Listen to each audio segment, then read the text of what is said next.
హనుమకొండ జిల్లా వేలేరు మండలం షోడాశపల్లి గ్రామంలో బీఆర్ఎస్ పార్టీ వరంగల్ పార్లమెంటు ఎన్నికల సన్నాహక సమావేశం జరుగుతోంది. MLA Palla Rajeshwar Reddy, Warangal parliament BRS అభ్యర్థి సుధీర్ కుమార్, మాజీ ఉప ముఖ్యమంత్రి తాటికొండ రాజయ్య తదితరులు హాజరయ్యారు. అక్కడి నుంచి లైవ్ చూద్దాం.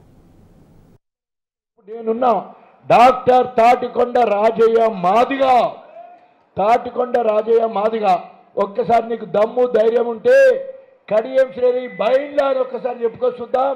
మీ అవ్వే ఉంటుంది పక్కన, అరే కొడుక వెదవగాడిది నువ్వు సాలేదని పుట్టినవురా అని చెప్తుంది. వాళ్ళ అవ్వే చెప్తుంది, వాళ్ళ సొంత అవ్వ. ఇప్పుడు అవ్వ బతుకున్నది, నువ్వు బయలులోనికి పుట్టలేదురా సాలోనికి పుట్టావని చెప్తుంది. ఆఖరికి అయ్య చనిపోయినా, చిన్నాయన చనిపోయినా, పాలోళ్ళు చనిపోతే గుండు గీక్కుంటాం. వాళ్ళ అయ్య వెంకన్న నర్సు చనిపోతే కూడా గుండు గీక్కోలే, ఎందుకంటే ఆయన వాళ్ళ అయ్య కాదు.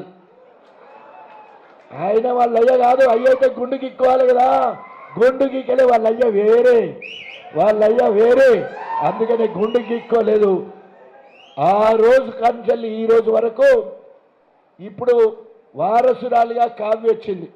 మా అయ్య బైన్లా, నేను కడియం, కావ్య బైన్లా, నేను కూడా బైన్లా అని ఈమె వచ్చింది.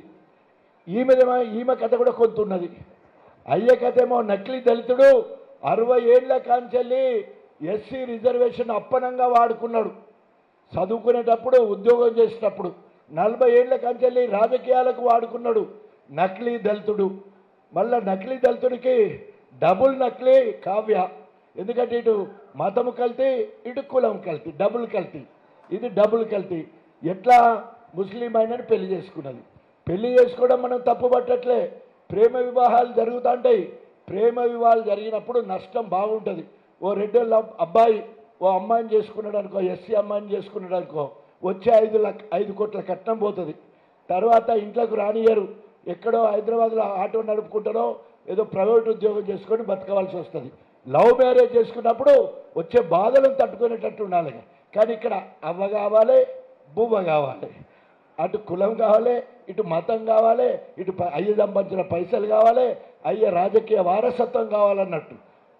కావ్యకు పెళ్ళైనాక బిడ్డ పుడితే నదియా, ఒక పెద్ద బిడ్డ పేరు దియా ఆయన పేరు ఏం పేరు, నజీర్. దియా నజీర్ షరీఫ్, దియా నజీర్ షరీఫ్. మళ్ళా 10 ఏళ్ల తర్వాత ఇంకో బిడ్డ పుట్టింది.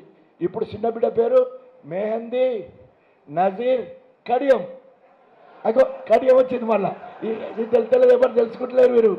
కింద తోకొచ్చింది మెహందీ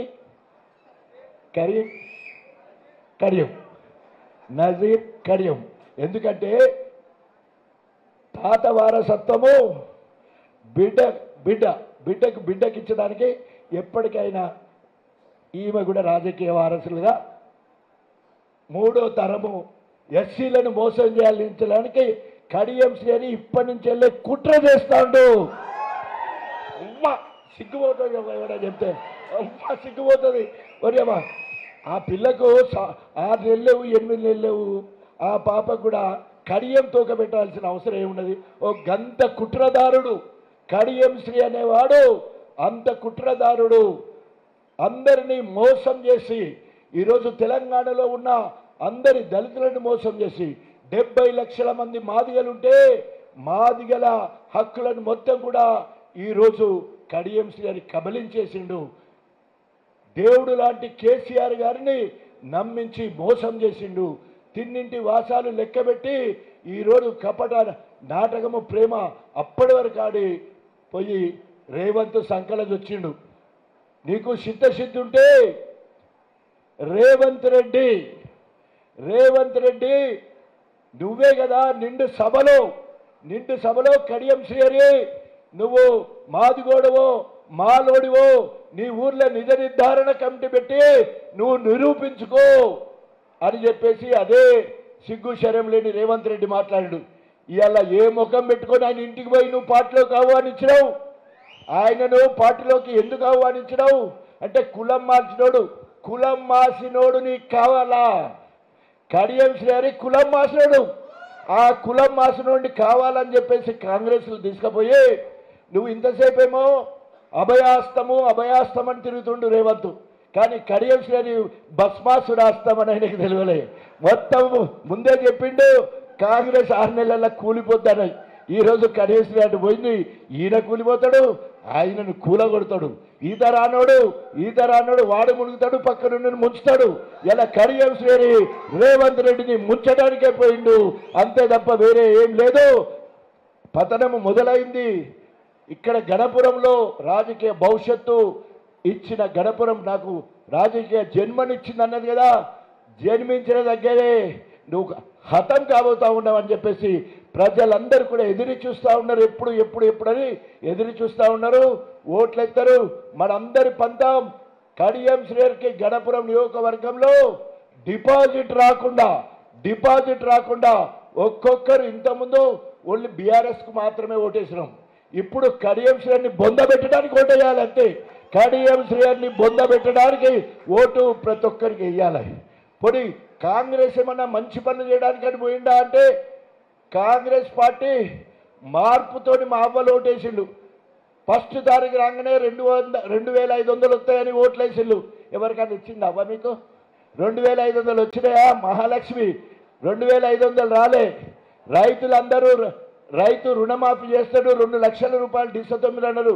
రుణమాఫీ అయిందా? కాలే. బోనస్ ఒడ్లమ్మితే బోనస్ 500 అన్నాడు, లే. 2,000 పెన్షన్ 4, ఇవి కూడా చేయలేదు. ఇవన్నీ చేయలేదు కాబట్టి అబద్ధాల పుట్ట, ఆ పుట్టలో పోయి ఈ పాము పోయి చేరింది. సో ఆ రకంగా ఏ పని జరగలే. ఇక చివరికి ఒక్క మాట చెప్పి ముగిస్తా. కడియం శ్రేణి ఏమంటున్నాడు? అభివృద్ధి కోసము నేను పోతా అంటున్నావు. ఏం అభివృద్ధి చెప్పాలేదా? నీ ఎజెండా ఏంటి? గణపురం నియోజకవర్గ బీఆర్ఎస్ పార్టీ నిన్ను గెలిపించింది కాబట్టి వాళ్ళకి సమాధానం చెప్పాలి. నువ్వు కాంగ్రెస్కు పోయి ఏ ఎజెండాతో పోయినావు? ఏ ప్రాజెక్టును ఏ పని చేద్దామని పోయినావు? ఈయనే సొంత పిల్లలను తినే ఒక క్రూర ముఖం లాంటోడు. ధర్మసాగర్కు టెక్స్టైల్ పార్క్ నేను డిప్యూటీ సీఎం వచ్చినప్పుడు మంజూరు చేయడానికి సిద్ధం ఉంటే నన్ను దించేసి కుట్రపూరితంగా నన్ను దించి సిలువలు పలువలు చేసి నన్ను దించంగానే ఈ టెక్స్టైల్ పార్కు కథం సంఘం పోయింది. అది పోగొట్టిండు. తర్వాత గణపూర్కు పల్ల రాజశేఖరరెడ్డి గారి సహకారంతో 100 మంచాల హాస్పిటల్ 37.5 కోట్ల రూపాయలతో మంజూరైతే దాన్ని ఆపేసిండు. గణపురము 23,000 మంది జనాభా ఉంటే మున్సిపాలిటీ అవుతుంటే దాన్ని ఆపేసిండు. అదేవిధంగా ఫైర్ స్టేషను అన్న సహకారంతో ఫైర్ స్టేషన్ ఇస్తే అది నడవకుండా చేసిండు. ఇలాంటి దుర్మార్గుడు, అభివృద్ధి నిరోధి ఎప్పుడు కూడా ఆయన చేతిలో 2 సార్లు డిప్యూటీ సీఎం, ఓసారి 2 సార్లు ఎడ్యుకేషన్ మినిస్టర్ ఉంటే కనీసము జనరల్ డిగ్రీ కళాశాల తీసుకురాలి. అన్న నేను ఇద్దరం కలిసి గన్పూర్లో మహిళా రెసిడెన్షియల్ డిగ్రీ కళాశాల తీసుకొచ్చినాం. ఆయన మార్క్ అంటూ ఏమీ లేదు. కడియం కావ్య అంటది కడియం మార్క్ అట.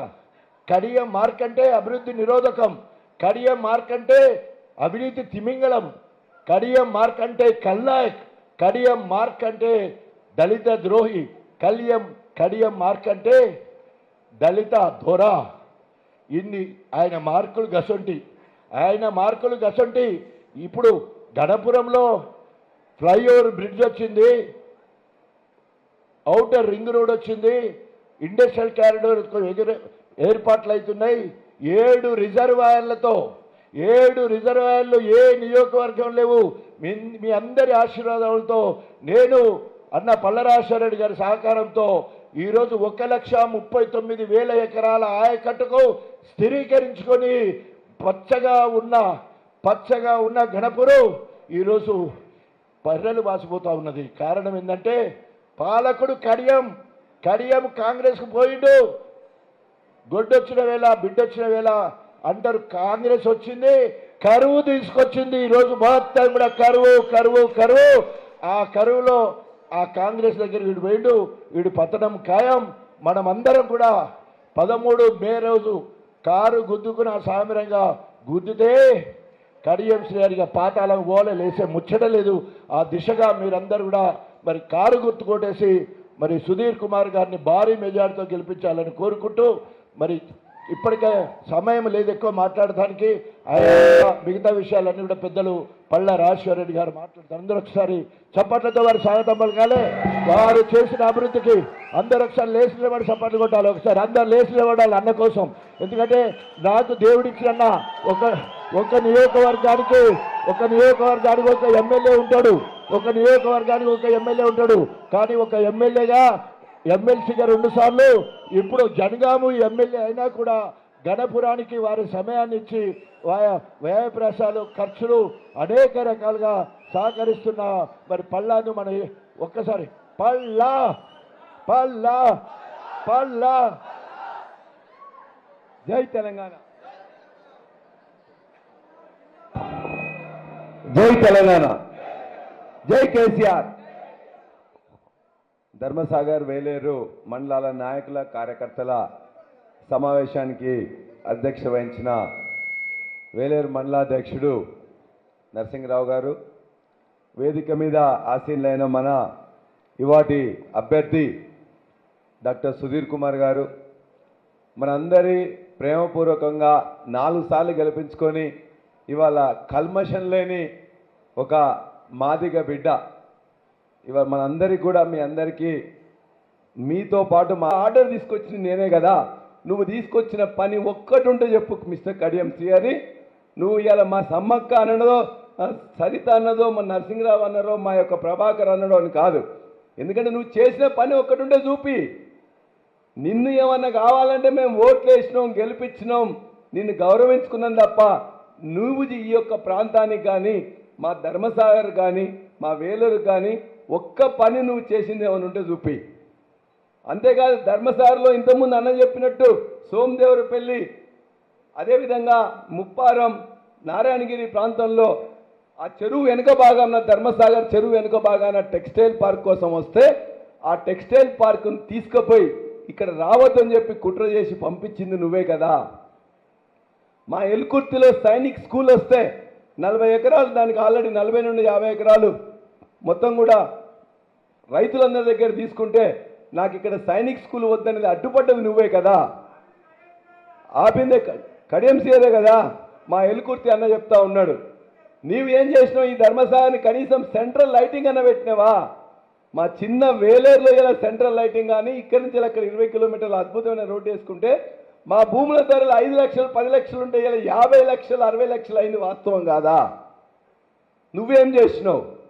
ఇవాళ మమ్మల్ని వచ్చి ఇక్కడికి వచ్చి పల్లారాజేశ్వరరెడ్డి యూనివర్సిటీ పెట్టి, నేను యూనివర్సిటీ పెట్టుకుంటా, కాలేజీ పెట్టుకుంటా, ఏం అక్రమం కాదు కదా, చట్ట ప్రకారం పెట్టినాం కదా. 2000 మంది ఉద్యోగస్తులు నా దగ్గర పనిచేస్తున్నారు, వాళ్ళందరికీ ఉద్యోగాలు ఇచ్చిన తప్పు కాదు కదా. ఏ విధంగా చట్ట ప్రకారమే ఇవాళ కాదు 25 సంవత్సరాల కింద పెట్టినాం. రాజకీయాలకు రాకముందు పెట్టినాం. రాజకీయాలకు ప్రత్యక్షంగా వచ్చింది 2014లో. అంతకుముందు తెలంగాణ ఉద్యమంలో ఉండొచ్చు, కానీ నీలాగా తెలంగాణ ఉద్యమ ద్రోహిని కాదు. తెలంగాణ కోసం నేను ఖచ్చితంగా జైలుకు పోయి వచ్చినవాని, నీలాగా ఉద్యమ వ్యతిరేకం కాదు, ఉద్యమంలో పాల్గొన్నవాని.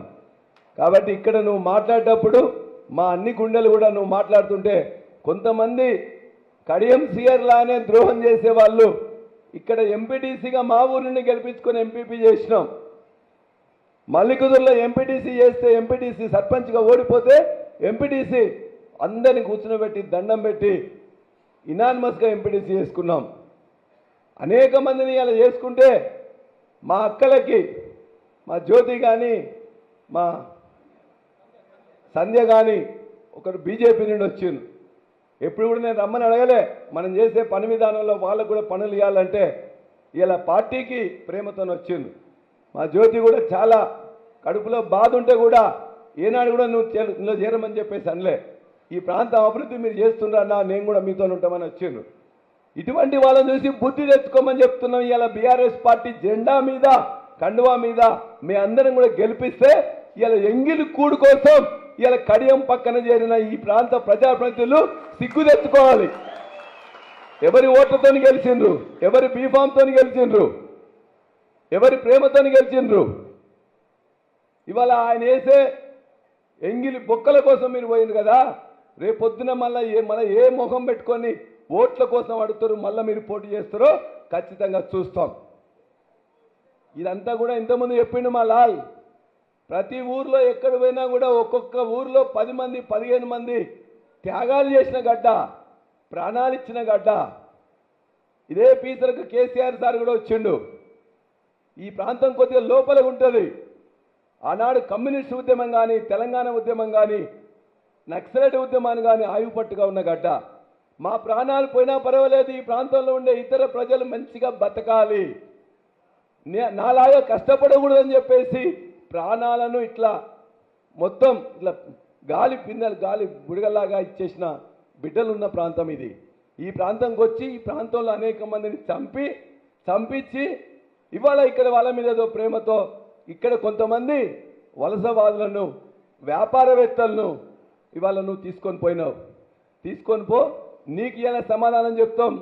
ఇవాళ పోయి మా వాళ్ళ మీద అవాకులు చెవాకులు వెళ్తున్న వాళ్ళ మీద కూడా ఖచ్చితంగా మా బిడ్డలే మేమే ఖచ్చితంగా మీకు సమాధానం చెప్తామని కూడా చెప్తున్నాం. ఇవాళ మరి రాధికక్క ఖచ్చితంగా ఒక లేడీ అయి ఉండి కూడా ఇంతమంది ఆ మీద ఒత్తిడి పెట్టి పార్టీ మారాలని కోరుతున్నారు. ప్రజలు ఓట్లేకపోతే ప్రజలు ఎట్లేరో చూస్తారని బెదిరిస్తున్నారు. ఇవాళ ఉన్న ఎమ్మెల్యేల, కాంగ్రెస్ ఎమ్మెల్యేలు కూడా ఖచ్చితంగా మేము వార్నింగ్ ఇస్తున్నాం. ఈ ప్రాంతంలో మీ యొక్క పోలీసుల వార్నింగ్లకో లేకపోతే రాజకీయ నాయకుల యొక్క వార్నింగ్లకో భయపడ్డ గడ్డ కాదు, పోతే ఓని ప్రాణం అని చెప్పేసి ఎదురొట్టిన గడ్డ. ఈ ప్రాంతంలో ఉండే ఇవాళ ప్రజాప్రతినిధులను కూడా మీరు బరి తెగించి చేస్తున్నారు. బిడ్డ జాగ్రత్తగా ఉండండి. చట్టం ఉన్నది, న్యాయం ఉన్నది, ధర్మం ఉన్నది. ఖచ్చితంగా దాని ప్రకారమే కొట్లాడతాం.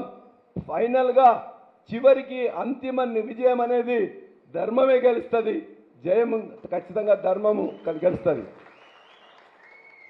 ఇవాళ కడియం సీఆర్ గురించి వారు చెప్పి నేను చెప్పదలుచుకోలే. అనేక పదవులు ఇచ్చినాం.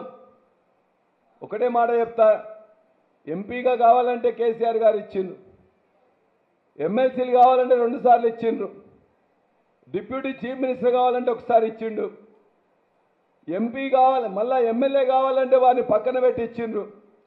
చివరికి సరిపోలేదు, నాకు కావాలి, నా బిడ్డ కూడా కావాలంటే అది కూడా ఇచ్చిండు. నీకు ఇష్టం లేకపోతే తీసుకోకు. తీసుకొని ఇవాళ సాయంత్రం వరకు కేసీఆర్ దగ్గర ఉండి భోజనం చేసి రేపు పొద్దున్నే రాజీనామా చేస్తున్నామంటే నీ యొక్క కుట్ర ఏమిటి? దయచేసి మీరు ఆలోచించండి. కుట్రలు చేసేవాళ్ళు చాలామంది ఉంటారు. ఇంత మహా కుట్ర చేసేవాళ్ళు మోసగాళ్ళకే మోసగాడు. ఇవాళ కడియం శ్రీహరి మోసం అనేది కొంతమంది చేస్తారు, కానీ మోసగాళ్ళకు మోసాడు ఇవాళ కడియం శ్రీహరి. అభివృద్ధి గురించి అన్న చెప్పిండు. మా ప్రాంతం అభివృద్ధి చెందకపోవడానికి, మా ప్రాంతంలో ఉన్న టెక్స్టైల్ పార్క్ పోవడానికి, మా సైనిక్ స్కూల్ పోవడానికి, మా ఎత్తైన ప్రాంతానికి నీళ్లు రాకపోవడానికి, మా కాన్స్టిట్యున్సీలో డిగ్రీ కాలేజ్ రాకపోవడానికి, ఫైర్ స్టేషన్ రాకపోవడానికి, 100 బెడ్ హాస్పిటల్ కారణం కడియం శ్రీహరి. ఈ పేరు ఎవరికైనా రాజన్నకు వస్తేనే ఉద్దేశంతో కుట్ర పని ఇప్పటిదాకా రాకుండా చేసిండు.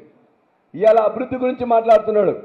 నువ్వు 25 సంవత్సరాల్లో మంత్రిగా 4 సార్లు ఉండి కూడా ఈ ప్రాంతానికి ఏం అభివృద్ధి చేయలేదు. కాబట్టి ఇప్పుడు అభివృద్ధి చేస్తావనే నమ్మకం ఎవరికి లేదు.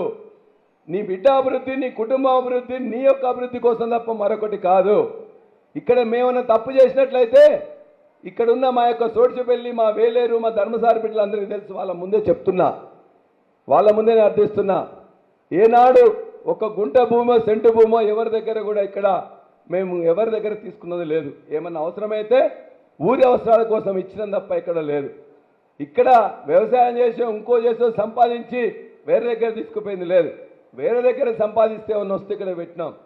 నా ప్రాంతం ఎవరన్నా వచ్చినట్లయితే వాళ్ళకి సీఎంఆర్ఎఫ్నో లేకపోతే ఇతర పనులనో ఒక పైసా ఖర్చు లేకుండా నా దగ్గరికి వస్తే గౌరవించి పనిచేసాం తప్ప ఏనాడు కూడా ఎవరిని కూడా ఇబ్బంది పెట్టి నువ్వు రావద్దని కానీ లేకపోతే చేయనని చెప్పలే.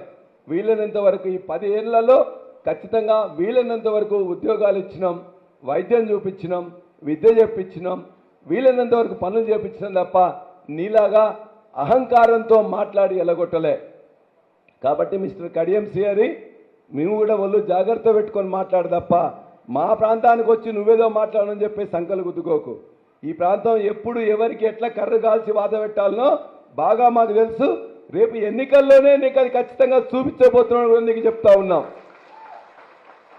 ఎందుకు చేసింది అలా కాంగ్రెస్లో రెండే విషయాలు మీకు చెప్తాను. కాంగ్రెస్లో చేరినప్పుడు కాంగ్రెస్ పార్టీ చాలా చేస్తానని చెప్పింది, కానీ ఈ యొక్క స్టేషన్ గన్పూర్ ఎప్పుడెప్పుడు అవసరం ఉంటే అప్పుడప్పుడు గులాబీ జెండా పక్కన చేరింది. 2004లో మన ప్రాంతవాసి విజయ రామారావు గారు పోటీ చేస్తే గులాబీ జెండానే ఇక్కడ గెలిపించినాం. 2012లో ఉద్యమం తగ్గుతుందంటే రాజన్న రాజీనామా చేసి ఎమ్మెల్యే పదవికి వస్తే మళ్ళా గులాబీ జెండాని ఇక్కడ ఎగరేసినాం.